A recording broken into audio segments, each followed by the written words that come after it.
خود آقا مدنی جناب محمد رسول اللہ صلی اللہ علیہ وسلم کے بارے میں آتا ہے کہ ہر سال رمضان کے مہینے میں جبریل امین تشریف لے آتے اور اللہ کے رسول صلی اللہ علیہ وسلم کو قرآن پاک کا دور سناتے تھے. اور آخری عمر میں جس سال اللہ کے رسول صلی اللہ علیہ وسلم کا وصال ہوا، اس رمضان میں حضرت جبریل علیہ السلام نے ایک مرتبہ نہیں بلکہ 2 مرتبہ قرآن کریم کا دور سنایا تھا. تو رمضان کو قرآن سے ایک تعلق ہے، بلکہ بڑے مفسرین نے تو یہاں تک بتلایا ہے کہ رمضان اگر جسم ہے تو قرآن اس کی روح ہے. جیسے جسم بغیر روح کے زندہ نہیں رہ سکتی، ایسے ہی رمضان بغیر قرآن کے اگر کوئی زندہ رکھنا چاہے تو زندہ نہیں رہ سکتا. اس لیے ہمیں رمضان کے روزے بھی رکھنے ہیں، اس کے ساتھ ساتھ قرآن کریم کی تلاوت بھی کرنی ہے. تراویح تو ہم پڑھتے ہیں، لیکن تراویح کے ساتھ ساتھ اور ہمیں قرآن کریم کو خوب پڑھنا چاہیے. اور قرآن کریم کے پڑھنے کا طریقہ یہ ہے کہ صرف اس کے الفاظ کو نہیں پڑھنا ہے، بلکہ الفاظ کے ساتھ ساتھ اس کے احکام کو بھی پڑھنا ہے، اس کے معنی اور مفہوم کو بھی سمجھنا ہے، تاکہ ہم اس کے مطابق عمل کر سکیں. اسی طریقے سے رمضان، اللہ کے رسول نے فرمایا کہ رمضان غمخواری کا مہینہ ہے. اس میں ہمیں اپنے رشتہ داروں کا بھی خیال رکھنا ہے، ہمیں اپنے دوست اور احباب کا بھی خیال رکھنا ہے، اپنے پڑوسیوں کا بھی خیال رکھنا ہے. اس لیے کہ اللہ رب العزت نے اس مہینے کے اندر جہاں نیکیوں کو کئی گنا بڑھایا ہے، وہیں ہر اعتبار سے اللہ رب العزت نے اجر و ثواب کے اندر اضافہ کیا ہے. چاہے وہ ہم صدقات کے ذریعے سے حاصل کریں، چاہے وہ تلاوت کے ذریعے سے حاصل کریں، چاہے وہ ذکر کے ذریعے سے حاصل کریں، چاہے نمازوں کے ذریعے سے حاصل کریں، جو بھی ہم عبادت کریں گے اللہ رب العزت اس مہینے میں ہماری عبادتوں کو اجر کئی گنا بڑھا کر کے دینے والا ہے. جیسا کہ پیچھے بتلایا گیا تھا کہ ایک فرض 70 فرض کے برابر اور ایک نفل فرض کے برابر، اور اسی طریقے سے ایک نیکیاں 70 نیکیوں کے برابر اللہ رب العزت اجر و ثواب عطا کرتے ہیں. تو ایسے اس مہینے میں عام طور سے ہمارے مسلمانوں کا یہ بھی عام طور سے دستور ہے کہ وہ اپنی زکوٰۃ اسی مہینے میں ادا کرتے ہیں. ورنہ شریعت نے تو یہ قرار دیا ہے کہ جب آپ کا سال پورا ہو جائے آپ پر زکوٰۃ واجب ہو جاتی ہے، فرض ہو جاتی ہے. لیکن عام طور سے یہ دستور یہ ہے کہ ہم رمضان ہی کے مہینے میں زکوٰۃ ادا کرتے ہیں. تو زکوٰۃ کی اہمیت اور فضیلت کیا ہے؟ میرے محترم بزرگوں دوستوں، قرآن کریم جو کتاب ہدایت ہے، مسلمانوں کو ہدایت کا راستہ بتلاتی ہے. جہاں اللہ رب العزت نے سارے احکامات نافذ کیے ہیں، اللہ رب العزت نے قرآن کریم میں تقریباً 27 یا 30 جگہ پر زکوٰۃ کا تذکرہ فرمایا ہے. عام طور سے اللہ رب العزت نے زکوٰۃ کو نماز سے جوڑا ہے. وَأَقِیمُوا الصَّلَاةَ وَآتُوا الزَّکَاۃَ. آپ جہاں بھی قرآن کریم کی آپ تلاوت کریں گے، جیسے نماز کو اللہ رب العزت نے فرض قرار دیا ہے، ایسے زکوٰۃ کو بھی اللہ رب العزت نے فرض قرار دیا ہے. اور اسلام کے ارکان جو ہیں وہ 5 ہیں، ان میں سے ایک رکن زکوٰۃ کا بھی ہے. ایک توحید ہے، ایک نماز ہے، ایک روزہ ہے، اور ایک زکوٰۃ بھی اسی ارکان میں سے ہے جس کو ہم فرض مانتے ہیں، جن پر یقین رکھنا اور جن پر بھروسہ رکھنا، جن کو یہ ماننا کہ اللہ رب العزت نے فرض قرار دیا ہے. وہ زکوٰۃ بھی اسلام کا ایک رکن ہے. زکوٰۃ کے تعلق سے اللہ کے رسول صلی اللہ علیہ وسلم نے جہاں بشارتیں دی ہیں وہیں وعیدیں بھی سنائی ہیں. زکوٰۃ جیسے انسان اپنے نفس کے لیے، اپنے جان کے لیے نماز ادا کرتا ہے، گویا کہ جسم کی یہ زکوٰۃ ہوتی ہے اپنے مال کی پاکیزگی کے لیے، صفائی کے لیے، ستھرائی کے لیے، مال کے اندر برکت بھی حاصل کرنے کے لیے. اللہ رب العزت نے قرآن کریم کے اندر فرمایا، آقا مدنی جناب محمد رسول اللہ صلی اللہ علیہ وسلم کو حکم دیتے ہوئے امر کے ساتھ، خذ من اموالہم صدقۃ تطہرہم، اے نبی آپ ان کے مال کی زکوٰۃ حاصل کریے، لیجئے، یہ مال ان کو پاک اور صاف کرے گا. اس میں مفسرین نے 2 چیزیں بیان کی. مال کے ذریعے سے انسان کا تزکیہ ہوتا ہے، انسان کا دل پاک ہوتا ہے، انسان کے دلوں سے مال کی محبت ختم ہوتی ہے، اللہ کی محبت غالب آتی ہے۔ دوسری جو تفسیر بیان کی ہے کہ مال کی زکات لینے سے انسان کا مال پاک ہو جاتا ہے، اس کے اندر فتنے اور فساد ختم ہو جاتے ہیں، نفرت ختم ہو جاتی ہے، مال کی بنیاد پر جو دشمنیاں ہوتی وہ ختم ہو جاتی ہیں، مال کی بنیاد پر جو آفت اور مصیبت آنے والی ہوتی ہے، مال لوٹنے والا ہوتا ہے، مال برباد ہونے والا ہوتا ہے، اللہ رب العزت جس مال کی زکات نکالی جاتی ہے اللہ رب العزت اس مال کی حفاظت فرماتے ہیں۔ یہ مال زکات کا فائدہ ہے۔ اور زکات کیوں ہی نہیں، اللہ کے رسول صلی اللہ علیہ وسلم نے یا جو شریعت نے زکات فرض قرار دی ہے، یہ معاشرے کو، سوسائٹی کو دے کر کے، سماج اور سوسائٹی معاشرے میں ایسے افراد زندگی گزارتے ہیں جو آپ کی مال کے مستحق ہوتے ہیں۔ اللہ رب العزت نے آپ کے طرف مال عطا کیا ہے، یہ آپ کا کمال نہیں بلکہ اللہ رب العزت کا کمال ہے۔ جیسے علم انسان کا کمال نہیں، اللہ کا کمال ہے، جس انسان کو چاہتا ہے وہ علم سے نوازتا ہے، ایسے ہی مال بھی اللہ رب العزت جس انسان کو چاہتا ہے اس کو نوازتا ہے۔ تو جیسے علم کا کام یہ ہے خرچ کرنا، لوگوں کے بانٹنا، اگر کوئی شخص اپنے علم کو چھپا کر رکھتا ہے کل خداوند اللہ رب العزت کے سامنے اس کے بارے میں حساب دینا ہوگا۔ ایسے مال کے تعلق سے اللہ کے رسول صلی اللہ علیہ وسلم نے سخت وعید بیان فرمائی۔ خود قرآن کریم نے ارشاد فرمایا والذین یکنزون الذهب والفضة ولا ينفقونها في سبيل الله فبشرهم بعذاب أليم۔ اے نبی آپ بشارت دے دیجیے، ان کو خوشخبری سنا دیجیے، ان کو یہ بتلا دیجیے جو لوگ اپنے مال کو جمع کرتے ہیں، گن کر رکھتے ہیں، سونے اور چاندی کو گن کر رکھتے ہیں، اللہ کے راستے میں خرچ نہیں کرتے ہیں، ان کے لیے آپ دردناک عذاب کی بشارت دے دیجیے، خوشخبری سنا دیجیے کہ اللہ رب العزت نے آپ کے لیے دردناک عذاب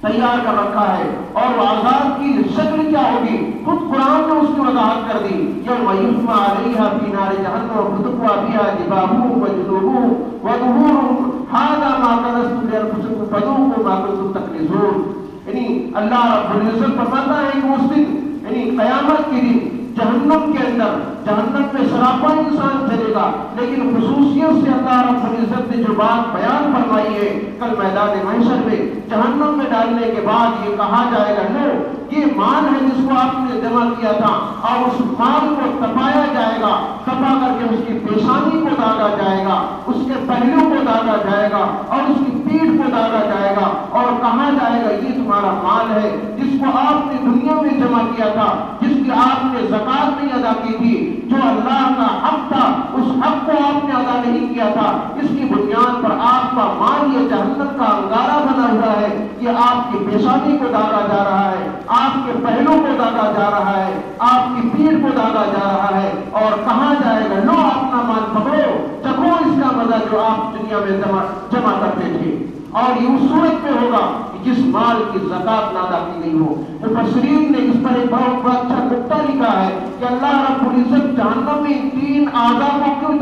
کیوں ڈرائیں گے، اور جسم کے اعضاء ہیں، پیٹ بھی ہے، انسان کا چہرہ بھی ہے، انسان کے پیر بھی ہے، لیکن تین چیزیں خصوصیت سے کیوں بیان کی ہے؟ مفسرین نے لکھا ہے آپ اس لیے اللہ رب العزت نے بیان کیا ہے کہ قرآن کریم فطرت انسانی پر نازل ہوا ہے۔ جب انسان کے سامنے کوئی طلبگار جاتا ہے، اپنے مسائل کو لے کر جاتا ہے، کوئی تنگدست پریشان حال اپنی مجبوری کو لے کر کے جاتا ہے، مالدار جو دنیا والے مالدار ہوتے ہیں جن کے اندر صرف مال کی ہوس ہوتی ہے، سامنے والے کو دیکھ کر پیشانی پر بل آ جاتا ہے، پھر جب اس کی پریشانیاں سنتا ہے تو اپنے پہلوں کو بدل لیتا ہے، اور پھر جب اس کی بات سنتا ہے نہیں دینے کا ارادہ ہوتا ہے تو پیٹ پھیر کر واپس چلا جاتا ہے، اس کی بات کو سنی کرتا ہے۔ مفسرین نے یہ نقطہ بیان کیا ہے، اللہ رب العزت نے اس لیے ان تین چیزوں کو خصوصیت سے بیان کیا ہے کہ اگر آپ کے پاس سائل آتا ہے، مانگنے والا آتا ہے، ضرورت مند آتا ہے، ان تین چیزوں کا ضرور خیال رکھنا چاہیے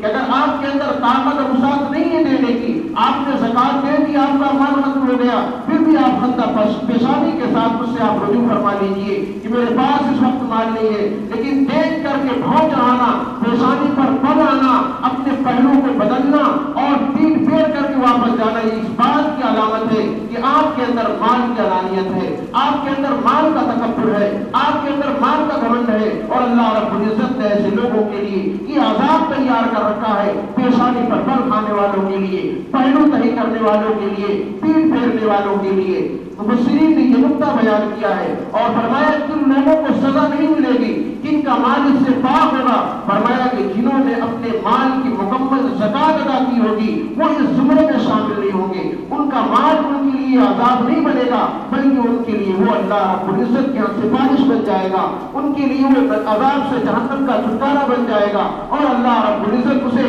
عذاب سے دور رکھیں گے۔ لیکن جس مال کی زکات نہیں ادا کی جائے گی، جس مال کا حق نہیں ادا کیا جائے گا، جو غریبوں کا ہے، مسکینوں کا ہے، یتیموں کا ہے، بیواؤں کا ہے، اور معاشرے میں کمزور اور پست لوگوں کا حق ہے، اگر اس حق کو ادا نہ کیا گیا، ان کا خیال نہیں کیا گیا، تو اللہ رب العزت کل میدان محشر میں مال والوں کو بھی پکڑے گا۔ اور یہ مال اللہ رب العزت کی جہاں ایک طرف نعمت ہے، اللہ نے آپ کو مال دیا ہے تاکہ آزمائش کے لیے، چاہے وہ دنیا کی کوئی بھی چیز ہوتی ہے، اللہ رب العزت کی جانب سے اگر ملتی ہے تو ایک آزمائش کے لیے ملتی ہے، ایک امتحان کے لیے ملتا ہے کہ میرا بندہ اس نعمت کا حق ادا کیسے کرتا ہے۔ اللہ نے آپ کو یہ جسم دیا ہے، یہ جان دیا ہے، اگر آپ اللہ کے احکام کو بجا لاتے ہیں، نماز کی پابندی کرتے ہیں، اللہ کے فرائض کو ادا کرتے ہیں، یہ آپ کے جسم کا حق ہے۔ اور مال اللہ نے دیا ہے، اگر اس مال کے ذریعے سے آپ غریبوں کی، یتیموں کی، بیواؤں کی، اور اس طریقے سے آپ کے معاشرے میں جو تنگ دست لوگ ہیں آپ ان کی کفالت کرتے ہیں، اس مال کے ذریعے سے ان کا تعاون کرتے ہیں اور اس پر اللہ کا شکر ادا کرتے ہیں، اے اللہ آپ نے مجھے اس لائق بنایا ہے، آپ نے مال مجھے دیا تاکہ میں لوگوں پر خرچ کروں، تو اللہ رب العزت آپ کو بڑی بشارتیں بھی دے گا، آپ کا مال آپ کو جنت میں لے جانے کا سبب بنے گا، اللہ رب العزت آپ سے راضی ہوگا، اور اللہ رب العزت آپ سے راضی ہو کر کے آپ کو جنت الفردوس میں اعلیٰ مقام عطا کرے گا۔ اور صحیح چیز یہ ہے کہ اللہ رب العزت کے پاس آپ جو بھی دیں گے وہ سب کی سب اللہ رب العزت کے ذخیرے میں جمع ہوگا۔ جیسے دنیا میں یہاں جمع کرتے ہیں بینک میں، بینک ہمیں 10% دیتا ہے، اس پر ہم کتنے خوش ہو جاتے ہیں، اللہ رب العزت کے دربار میں 10% نہیں 700% دیا جائے گا، آپ اس کو شمار نہیں کر سکتے، وہاں آپ کو کتنا سکون اور اطمینان ہوگا اس مال کو دیکھ کر کے، اس پیسے کو دیکھ کر کے آپ نے جو دنیا میں کسی دینی کام کے لیے، کسی دینی بھائی کے لیے، کسی نیک کام میں آپ نے خرچ کیا، اللہ کے راستے میں خرچ کیا، آپ وہاں خوشی کے مارے پورے نہیں سمائیں گے جب اللہ رب العزت آپ کو یہ نعمتیں دے گا، ورنہ اگر آپ نے اس کا حق ادا نہیں کیا تو اللہ رب العزت کی پکڑ بھی بڑی سخت ہے۔ اب زکوٰۃ کس پر واجب ہوتا ہے، کس پر فرض ہوتا ہے، شریعت نے ایک میزان طے کیا ہے۔ ہر آدمی پر زکوٰۃ فرض نہیں ہے، بلکہ ہر اس آدمی پر زکوٰۃ فرض ہے جس کو اللہ رب العزت نے صاحب نصاب بنایا ہے۔ شریعت نے اسے صاحب نصاب کہا ہے۔ صاحب نصاب ہے کیا؟ اللہ کے رسول صلی اللہ علیہ وسلم نے فرمایا جس کے پاس 7.5 تولہ سونا یا 52 تولہ چاندی یا اس کے مقدار میں پیسے سرمایہ رکھے ہوئے ہو یا اس کے ضروریات سے زیادہ پیسے رکھے ہوئے ہو اور اس پر سال گزر جائے، وہ مال اس کے پاس موجود ہے، تو آپ صاحب نصاب ہو جائیں گے، آپ پر زکوٰۃ فرض ہو جائے گی۔ 52 تولہ چاندی کی مقدار کی جو قیمت اس وقت موجودہ دور میں بن رہی ہے، یعنی 666 گرام، جس کو ہم آدھا کلو چاندی سے زیادہ کی مقدار مان سکتے ہیں۔ آپ اسے ہم سونار کے پاس جا کر کے پوچھ لیں آج کیا ریٹ چل رہا ہے، چاندی کی کتنی قیمت ہے، زیادہ سے زیادہ 70,000 روپے کلو چاندی ہوگی، یا 68 یا 70,000 روپے کلو، گویا کہ 35 اور 40,000 اگر کسی کے پاس پیسے ہیں تو وہ صاحب نصاب ہے، چاہے وہ عورت ہو چاہے وہ مرد ہو۔ زکوٰۃ بھی اللہ رب العزت نے ہر ایک پر الگ الگ فرض قرار دی ہے۔ آج ہمارے معاشرے کا ایک بہت بڑا مغالطہ یہ ہے کہ آدمی سوچتا ہے گھر کا ایک گارجین ہے اس پر زکوٰۃ فرض ہے، بالکل غلط ہے۔ جیسے نماز ہر آدمی پر فرض ہے، بیوی پر الگ فرض ہے، بچے پر الگ فرض ہے، والد پر الگ فرض ہے، بہن پر الگ فرض ہے، ایسے زکوٰۃ بھی اللہ رب العزت نے ہر ایک کو الگ الگ فرض قرار دیا ہے اگر وہ صاحب نصاب ہے۔ بیٹے کا مال ہے اس پر الگ سے زکوٰۃ فرض ہے، بیوی کا مال ہے، زیور ہے، گہنا ہے، جو وہ 35 اگر سونے اور چاندی کی مقدار اتنی مقدار میں پہنچ رہی ہے 35 اور 40 ہزار کے برابر، تو اس بیوی پر زکات الگ فرض ہے۔ شوہر کے پاس اگر مال بینک میں رکھا ہوا یا گھر میں موجود ہے، اگر اتنے پیسے کا ہے تو اس پر زکات الگ سے فرض ہے۔ آپ رہنے کے لیے آپ کا مکان ہے، الگ سے دوسرا مکان ہے جو صرف وہ قیمت میں آپ صاحب نصاب کے برابر ہے، اس کی زکات الگ سے فرض ہوگی۔ اور ایسے ہی شریعت نے جو سامانوں پر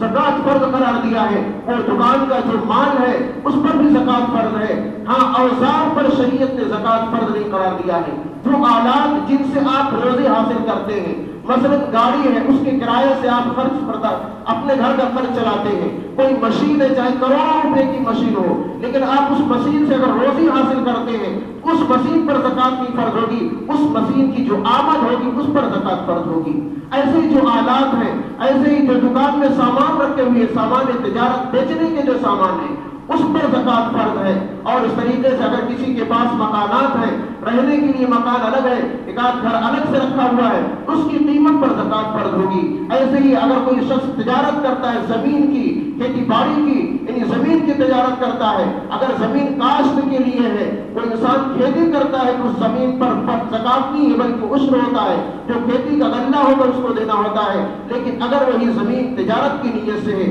بیچنے کی نیت سے ہے، خرید فروخت کی نیت سے ہے، اس پر بھی زکات، اس کی قیمت پر زکات فرض ہوگی۔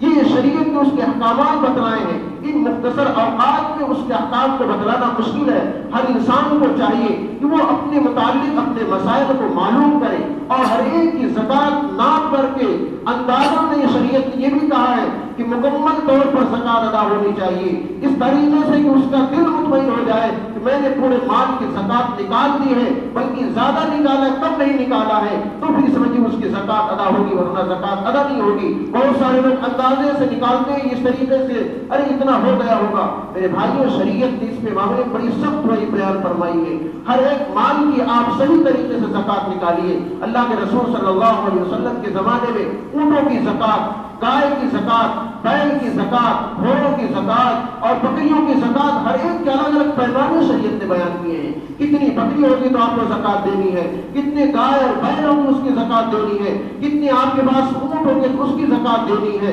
آپ کے پاس کتنے مال ہوگے اس کی زکات دینی ہے۔ شریعت نے زکات کے تعلق سے اس کے مسائل کو بڑے لمبے تفصیل سے بیان کیا ہے، تو اس مختصر اوقات میں بیان نہیں کیا جا سکتا۔ لیکن اتنا ضرور یہ ہے، ہر انسان کو یہ چاہیے کہ اپنا محاسبہ کرے، اپنے گھر کا محاسبہ کرے، اور پھر اس کے بعد اپنی زکات پوچھ کر کے ہمارا کیا حق ہو رہا ہے، کتنا نکالنا ہے، اس کے اعتبار سے اس مال کی زکات نکالے۔ یقیناً اس کے مال میں زکات نکالنے سے مال کے اندر کمی نہیں ہوگی، بلکہ مال کے اندر جو آفت اور مصیبتیں آنے والی ہوتی ہیں، جو پریشانیاں آنے والی ہوتی ہیں، اللہ رب العزت کو زکات کی بنیاد پر ان مصیبتوں کو دور فرما دیتے ہیں۔ لیکن اگر مال کی زکات نہیں ادا کی جاتی ہے، مسلم شریف کی روایت ہے، اللہ کے رسول صلی اللہ علیہ وسلم سے حضرت ابو ہریرہ رضی اللہ عنہ روایت فرماتے ہیں، کل میدان محشر میں جہنم میں جب ڈال دیا جائے گا تو مالداروں کے مال کو لایا جائے گا، اس مال کو جس کی زکات نہیں دی گئی ہے، اور اس کو ایک انگارہ بنایا جائے گا، اور انگارہ بنا کر کے انسان کے جسم کو داغا جائے گا،